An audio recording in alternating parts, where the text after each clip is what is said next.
Last 3 videos में हम inventory से रिलेटेड एसे बेस क्वेश्चन कर रहे थे और उस एसे बेस क्वेश्चन के अंदर अब तक हमने इन्वेंट्री वैल्यूएशन देखा था फीफो के थ्रू, लीफो के थ्रू और वेटेड एवरेज के थ्रू, पीरियडिक इन्वेंट्री सिस्टम और परपेचुअल इन्वेंट्री सिस्टम के अंदर।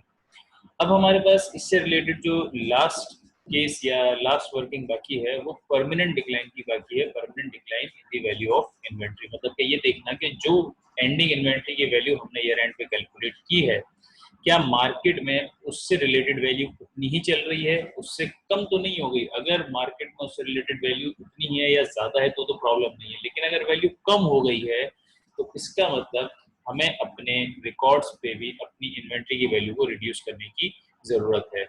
और इन अदर वर्ड्स मैं ये कह सकता हूँ कि हमारी जो इन्वेंट्री है उसकी वैल्यू में डिक्लाइन आ गया है और क्योंकि गैप के अंदर वैल्यू दोबारा इंक्रीज नहीं हो सकती तो वो परमानेंट डिक्लाइन है।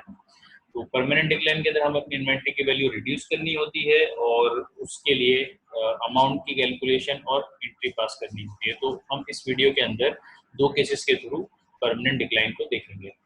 हमारे पास ये क्वेश्चन था, एक ट्रेडिंग कंपनी थी जो कि मैन्युफैक्चरर से फुटबॉल जगह होलसेलर्स को सेल कर रही थी और फीफो अपने पास यूज कर रही थी। और यहाँ पे जो डेटा मैंने आपको बताया था कि लास्ट 3 लाइंस थी ये परमानेंट डिक्लाइन से रिलेटेड थी। तो इसको एक बार देख लेते हैं ताकि वापस हमें आने की जरूरत यहाँ पे ना पड़े। The company examines each lot of inventory purchased at a different price separately for permanent decline in the value of inventory. Company को जब परमानेंट डिक्लाइन की कैलकुलेशन करनी होती है तो वो ये करती है कि एंडिंग यूनिट्स जितने भी बचे हुए होते हैं वो यूनिट्स जिस लॉट ऑफ इन्वेंट्री से रिलेटेड होते हैं, जिस लॉट ऑफ इन्वेंट्री से रिलेटेड होते हैं, जरूरी नहीं है एक ही से रिलेटेड हो सकता है, एक से ज्यादा इन्वेंट्री में से वो आपके पास यूनिट्स बचे हों। तो जितने भी लॉट ऑफ इन्वेंट्रीज में से वो यूनिट्स बचे हैं उस हर लॉट को हम सेपरेटली एग्जामाइन करेंगे परमानेंट डिक्लाइन के लिए। पहली बात। दूसरी बात, Tokyo manufacturing normally earns a profit margin of $3 per unit. Normal profit margin $3 per unit है। At the end of 2018, the cost to sell each unit is $2. Cost to sell $2 है and current replacement cost is $3 per unit। तो ये data मेरे पास permanent decline से related है और अब हम चलते हैं परमानेंट डिक्लाइन की कैलकुलेशन के लिए। परमानेंट डिक्लाइन से रिलेटेड मेरे पास दो क्वेश्चन हैं, डी और ई। पहले डी देखते हैं। डी के अंदर ये पूछ रहा है, is there any permanent decline in the value of inventory at the end of the fiscal year 2018। 2018 के एंड पे क्या कोई परमानेंट डिक्लाइन आया है इन्वेंट्री की वैल्यू के अंदर? अच्छा, अब इससे ये नहीं बताया कि कौन से मेथड के through, FIFO, LIFO, weighted average, क्योंकि हम कैलकुलेशन तो हमने तीनों से की है। तो ऑब्वियस सी बात है इस केस में हमने ये देखना है कि कंपनी कौन सा मेथड फॉलो कर रही थी। तो कंपनी फीफो मेथड फॉलो कर रही थी, तो अगर मेंशन नहीं है तो इसका मतलब ये फीफो के थ्रू ही कैलकुलेशन मांग रहा है। ठीक है। अच्छा, अब सर इसमें तो ये भी मेंशन नहीं है कि पीरियडिक के थ्रू मांग रहा है या परपेचुअल के थ्रू मांग रहा है। तो देखो ये इसीलिए मेंशन नहीं है क्योंकि मैंने आपको ये बात बताई थी कि फीफो के अंदर जब हम कैलकुलेशन करते हैं तो value of ending inventory periodic और परपेचुअल दोनों में सेम आती है। ठीक है। और सेम क्यों आती है? क्योंकि जो यूनिट्स बचे होते हैं एंडिंग इन्वेंट्री में वो दोनों के अंदर सेम होते हैं। जितने यूनिट्स पीरियडिक के अंदर बचते हैं उतने यूनिट्स परपेचुअल के अंदर बचते हैं। जो यूनिट्स पीरियडिक के अंदर बचे होते हैं वही यूनिट्स परपेचुअल के अंदर बचे होते हैं। मतलब कि अगर पीरियडिक के अंदर सपोज 100 यूनिट्स बचे हैं $2 वाले, तो परपेचुअल के अंदर भी जो $100 यूनिट्स बचे होंगे वो $2 वाले ही बचे होंगे। ठीक है। तो इसलिए कंपनी जब फीफो यूज करती है तो चाहे परपेचुअल इन्वेंट्री सिस्टम फॉलो करे या पीरियडिक इन्वेंट्री सिस्टम, दोनों के अंदर जो यूनिट्स बचते हैं वो सेम लॉट ऑफ इन्वेंट्री से ही बचते हैं। तो इसलिए यहाँ पे कंपनी क्योंकि फीफो यूज करी थी तो पीरियडिक और परपेचुअल मेंशन करना ना करना कोई मायने नहीं रखता था। अच्छा, फिर पहले तो हमने ये देखना है कि जब कंपनी फीफो यूज कर रही थी तो जो भी एंडिंग यूनिट्स हमारे पास अवेलेबल थे उनकी वैल्यू के अंदर कोई परमानेंट डिक्लाइन आया है या नहीं आया। इफ यस, अगर आया है, what entry would be pass by the company to record the permanent decline? क्या एंट्री पास होगी अगर कंपनी को परमानेंट डिक्लाइन रिकॉर्ड करना है? तो यहाँ पे हमारे हमारे 3 काम है। नंबर 1 ये देखना है परमानेंट डिक्लाइन आया है या नहीं आया। नंबर 2 एंट्री तो पास करनी है, लेकिन ये थर्ड काम है एंट्री पास करना। इससे पहले एंट्री पास करने के लिए उसकी अमाउंट चाहिए। तो परमानेंट डिक्लाइन आया है या नहीं आया, उसकी अमाउंट अगर आया है तो, और फिर उसकी एंट्री, ये 3 चीजें हैं। अच्छा, अब जब भी परमानेंट डिक्लाइन कैलकुलेट करना होता है तो गैप के अंदर हमारे पास दो अलग मेथड्स फॉलो होते हैं। अगर कंपनी लीफो या रिटेल मेथड यूज करती है अपने पास इन्वेंट्री वैल्यूएशन के लिए, तो उस केस के अंदर डिफरेंट मेथड यूज होता है। और अगर कंपनी इसके अलावा कोई भी अदर मेथड यूज करती है, सपोज फीफो या वेटेड एवरेज यूज करती है, तो दूसरा मेथड फॉलो होता है। अब यहाँ पे बात हो रही है फीफो की। तो फीफो के अंदर परमानेंट डिक्लाइन अगर मुझे कैलकुलेट करना होता है, मैं यहाँ पे सॉल्यूशन करने जा रहा हूँ डी का।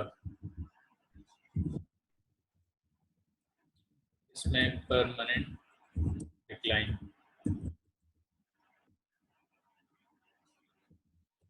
फीफो, तो जब कंपनी फीफो मेथड यूज करके परमानेंट डिक्लाइन कैलकुलेट कर रही होती है, तो परमानेंट डिक्लाइन के लिए वही मेथड फॉलो होता है जो हमारे पास आईएफआरएस में फॉलो होता है, मतलब कि लोअर ऑफ कॉस्ट और एनआरवी। हम ये देखें कि इन्वेंट्री जो एंडिंग रखी हुई थी उसकी कॉस्ट क्या है और उसकी एनआरवी क्या है।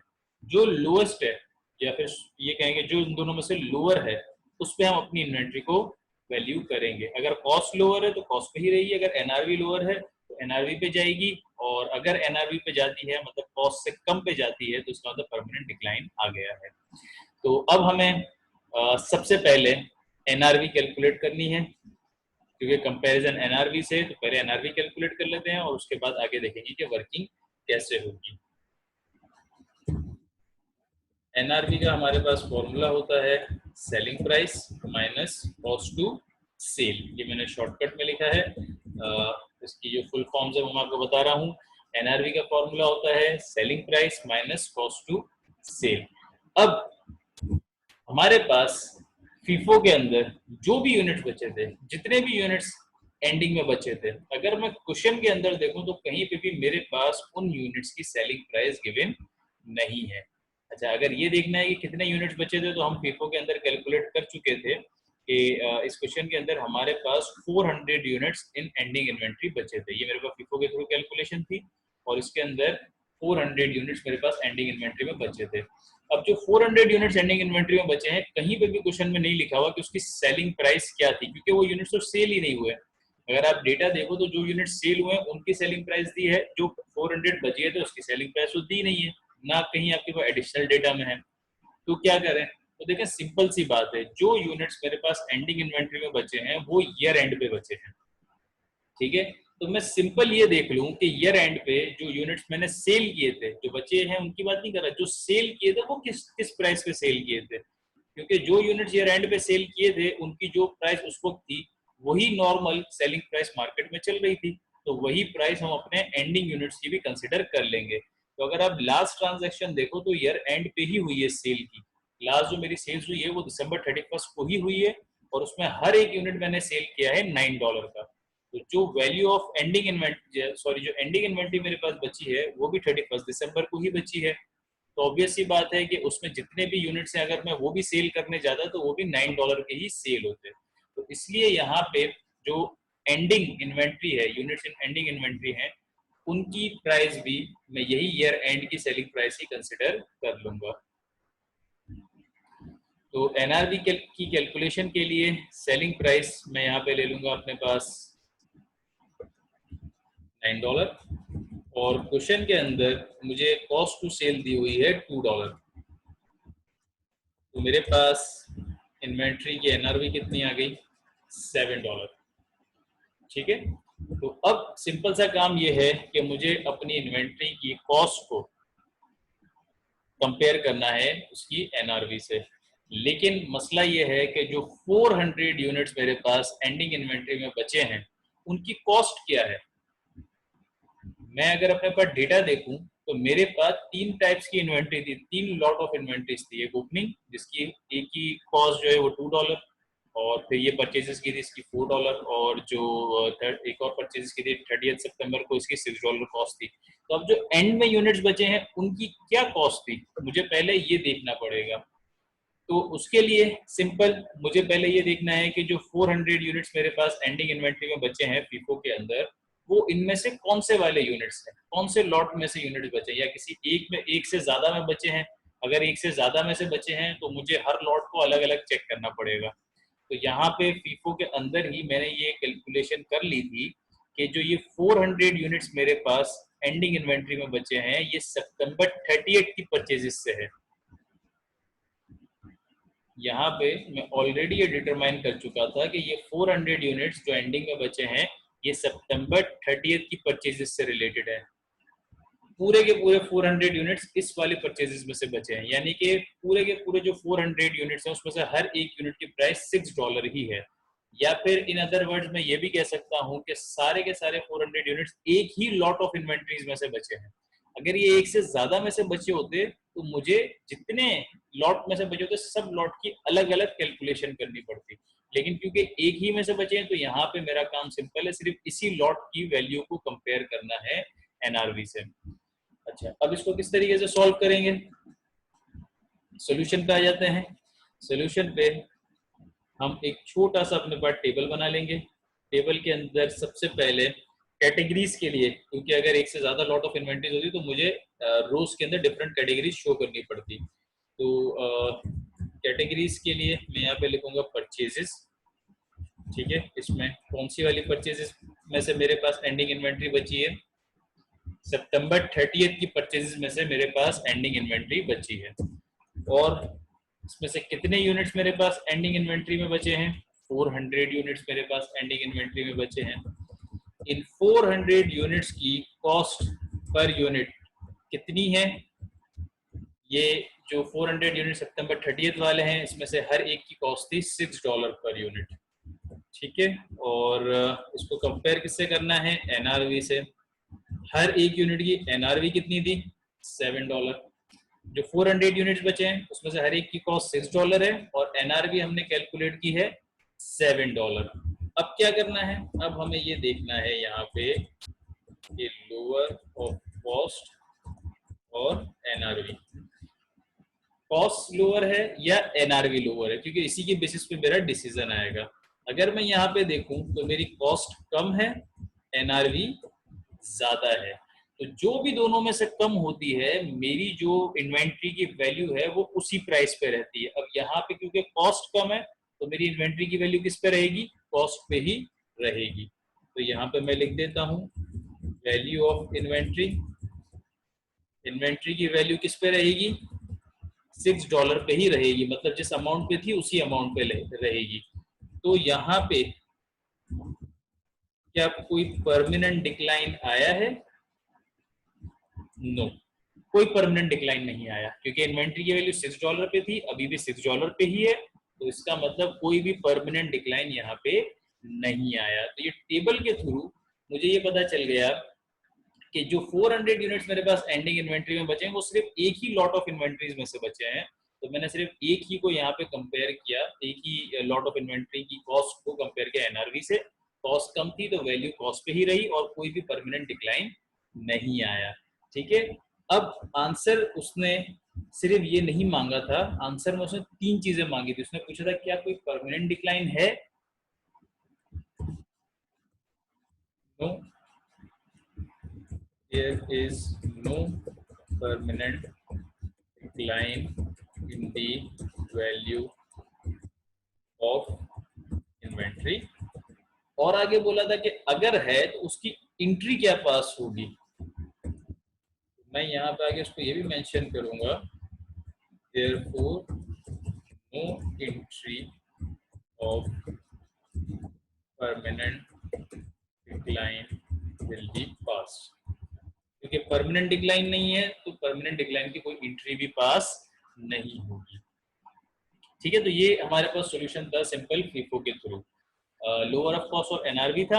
एंडिंग यूनिट्स देख लेने थे कि कौन से लॉट में से बचे हैं, उस लॉट की कॉस्ट को एनआरवी जो कैलकुलेट की है उससे कंपेयर करो, जो लोअर है उस पर ले आओ। अगर कॉस्ट लोअर है तो कॉस्ट पे ही रहेगी, कोई भी परमानेंट डिक्लाइन नहीं आएगा। अगर कॉस्ट ज्यादा होती है और ये सपोज एनआरवी $5 होती तो एनआरवी पे वैल्यू आ जाती और जितना डिक्लाइन आया था मतलब $1 पर यूनिट वो मल्टीप्लाई हो जाता 400 यूनिट से, तो टोटल $400 का डिक्लाइन आता, उससे मेरे पास एंट्री पास हो जाती।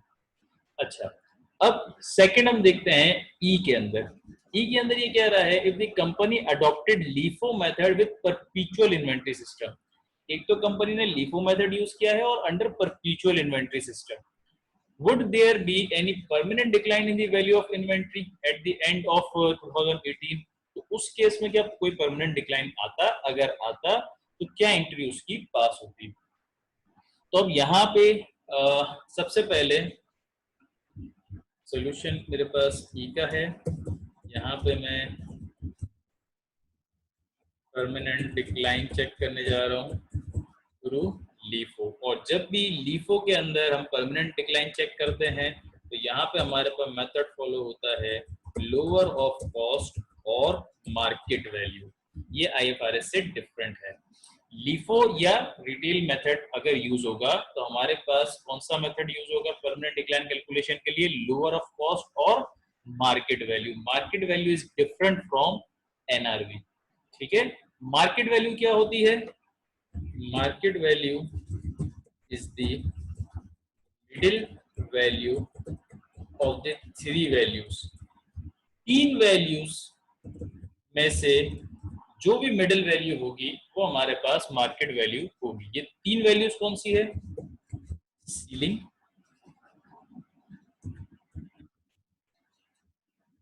Current replacement cost, float.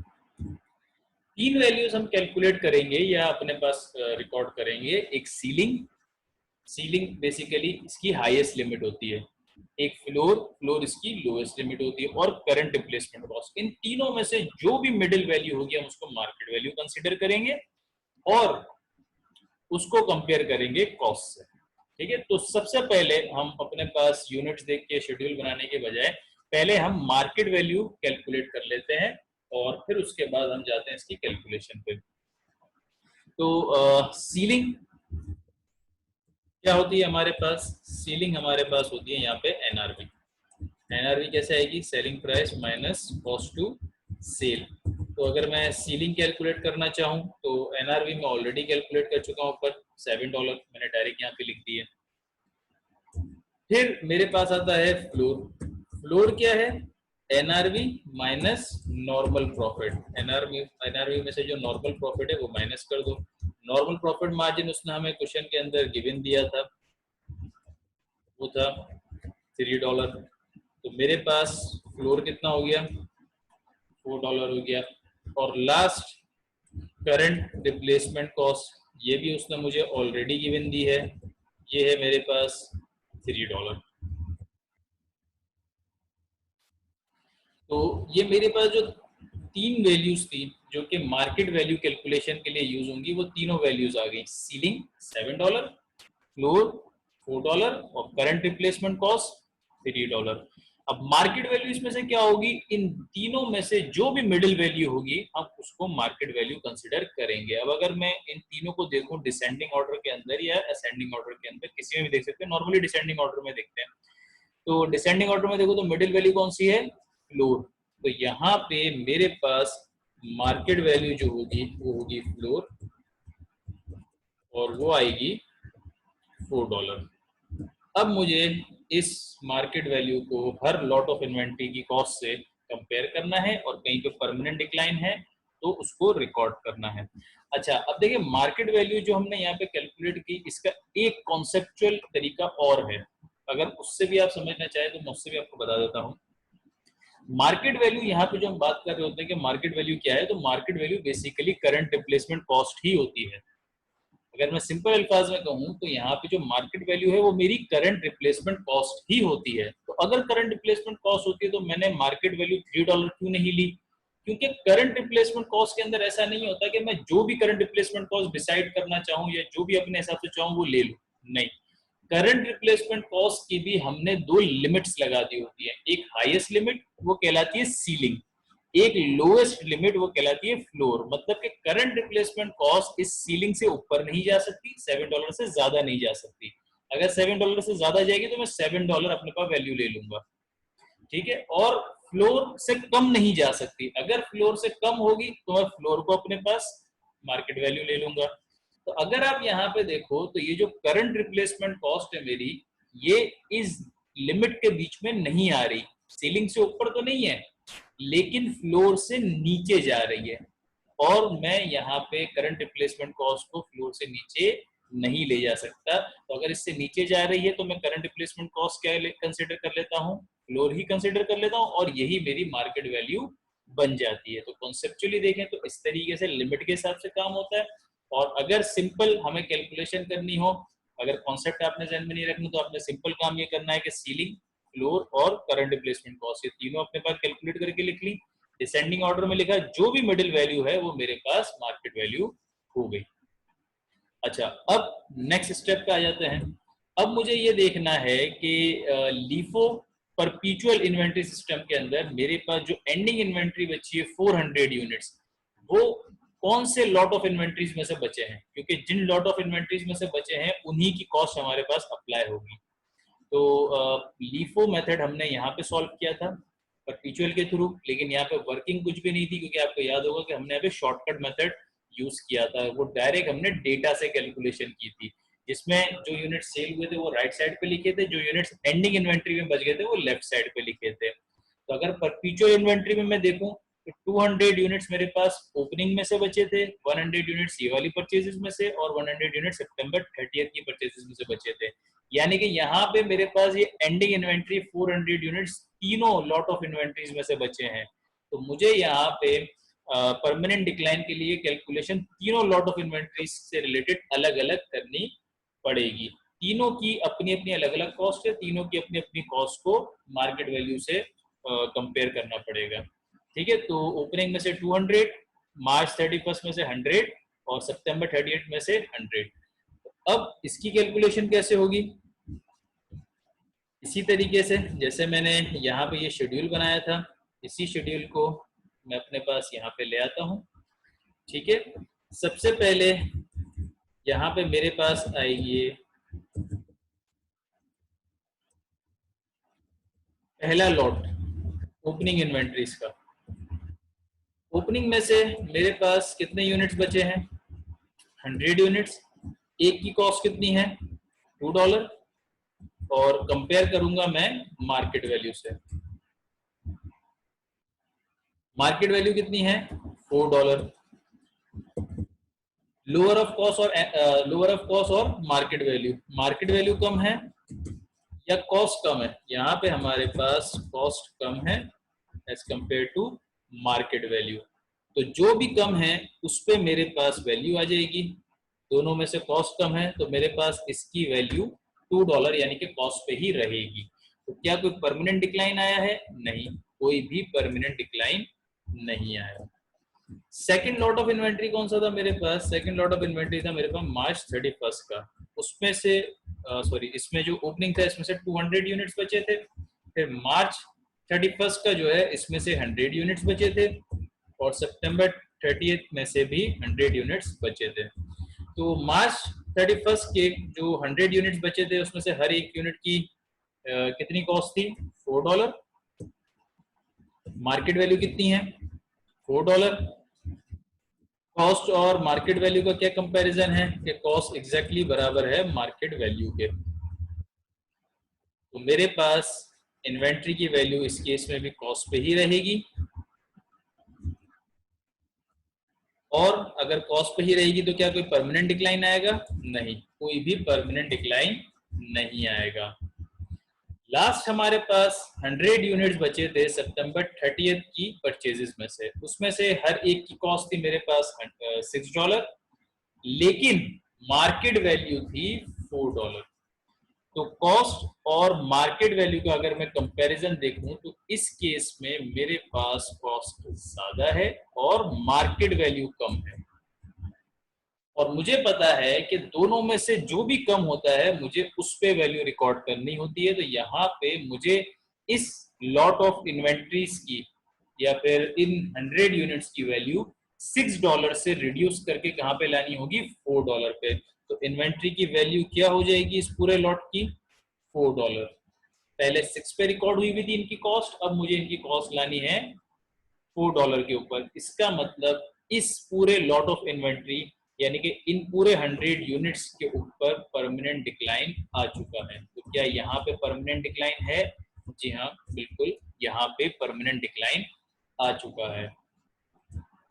तो ये तो मेरा पूरा शेड्यूल बन गया। इस शेड्यूल के थ्रू मुझे दो चीजें पता चल गई। Number one, her lot of inventory को मैंने सेपरेटली एनालाइज कर लिया फॉर परमानेंट डिक्लाइन, जो कि उसने मुझे कहा था कि हर लॉट को अलग अलग आप एनालाइज करो। मैंने हर लॉट को अलग अलग एनालाइज किया परमानेंट डिक्लाइन के लिए, और मुझे ये पता चला कि सिर्फ और सिर्फ जो लास्ट वाला लॉट है 100 यूनिट्स का, उसमें परमानेंट डिक्लाइन आया है। लेकिन अब मुझे इस परमानेंट डिक्लाइन की वैल्यू चाहिए और एंट्री पास करनी है।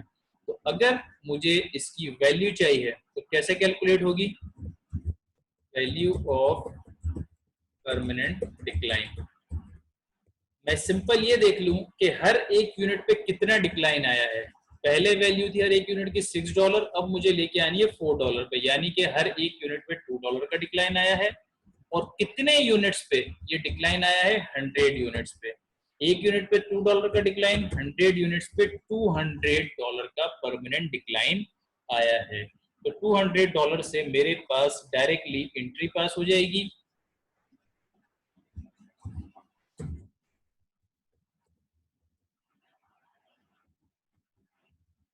इम्पेयरमेंट लॉस डेबिट, या फिर इसके लिए जो बेहतर अकाउंट है वो है इन्वेंट्री लॉस डेबिट $200 से, और इन्वेंट्री अकाउंट क्रेडिट $200 से। ठीक है, इम्पेयरमेंट लॉस मेरे पास नॉर्मली फिक्स एसेट्स के लिए यूज होता है, तो यहाँ पे हम इन्वेंट्री लॉस का अकाउंट यूज कर लेते हैं। Inventory loss debit, inventory credit. Inventory की वैल्यू ऑटोमेटिकली रिड्यूस हो जाएगी $200 से, और $4 पर यूनिट के हिसाब से हम इसको वैल्यू कर लेंगे। तो हमारे पास ये मेथड था लीफो के अंदर परमानेंट डिक्लाइन कैलकुलेट करने के लिए। क्या करना था? लोअर ऑफ कॉस्ट और मार्केट वैल्यू पे अपनी इन्वेंट्री को वैल्यू करना था। तो कॉस्ट तो मेरे पास अवेलेबल थी, जितने भी यूनिट्स हैं उन सबकी। मार्केट वैल्यू नहीं थी। मार्केट वैल्यू क्या होती है? मार्केट वैल्यू कॉन्सेप्चुअली मैंने आपको बता दिया, और अगर कॉन्सेप्चुअली याद नहीं रहता तो आपने याद रखना है कि तीन वैल्यूज की middle value, ceiling, current replacement cost और फ्लोर। सीलिंग क्या है? वही नॉर्मल एनआरवी, और फ्लोर क्या है? एनआरवी माइनस नॉर्मल प्रॉफिट, और फिर करंट रिप्लेसमेंट कॉस्ट। इन तीनों में से जो भी मिडिल वैल्यू है वो मेरे पास मार्केट वैल्यू बन जाएगी। फिर मुझे ये देखना था कि जो एंडिंग में यूनिट्स बचे हैं वो कौन से लॉट ऑफ इन्वेंट्रीज में से बचे हैं, क्योंकि हम हर लॉट को अलग अलग एनालाइज करेंगे। तो मुझे पता चला कि एंडिंग के जो 400 यूनिट्स हैं वो सारे तीनों के तीनों लॉट्स में से बचे थे। तो हर लॉट को मैंने अलग अलग, हर लॉट की कॉस्ट को मार्केट वैल्यू से कंपेयर किया। फर्स्ट वाले के अंदर कॉस्ट कम थी, कोई डिक्लाइन नहीं आया। सेकंड वाले के अंदर दोनों बराबर थे, कोई डिक्लाइन नहीं आया। थर्ड वाले के अंदर मार्केट वैल्यू $2 कम थी। तो हर यूनिट पे, जितने यूनिट इस परचेजेस में से बचे थे, उस हर यूनिट पे $2 का डिक्लाइन आ गया। जब मल्टीप्लाई कर दिया तो मेरे पास वैल्यू ऑफ परमानेंट डिक्लाइन आ गई। इसी वैल्यू से मैंने एंट्री पास कर दी, inventory loss debit, inventory credit. तो ये हमारे पास ऐसे भी क्वेश्चन पूरा हो चुका है। इसके अंदर हमने इन्वेंट्री वैल्यूएशन भी कर लिया through FIFO, LIFO, weighted average, जिसके अंदर परपेचुअल इन्वेंट्री सिस्टम के अंदर हमने शॉर्टकट मेथड्स भी देख लिए, और लास्ट में परमानेंट डिक्लाइन के दोनों मेथड्स देख लिए। पहला लोअर ऑफ कॉस्ट और मार्केट वैल्यू, जो कि फीफो और वेटेड एवरेज में यूज होता है, और दूसरा लीफो के अंदर जो यूज होता है लोअर ऑफ कॉस्ट और जो हमने फीफो के अंदर और वेटेड एवरेज के अंदर यूज किया वो लोअर ऑफ कॉस्ट और एनआरवी, और जो लीफो के अंदर हम यूज करते हैं वो लोअर ऑफ कॉस्ट और मार्केट वैल्यू। तो ये हमारे पास ऐसे बेस क्वेश्चन पूरा हो गया है, और इससे रिलेटेड पूरी कैलकुलेशन भी हमारे पास कंप्लीट हो चुकी है। Thank you.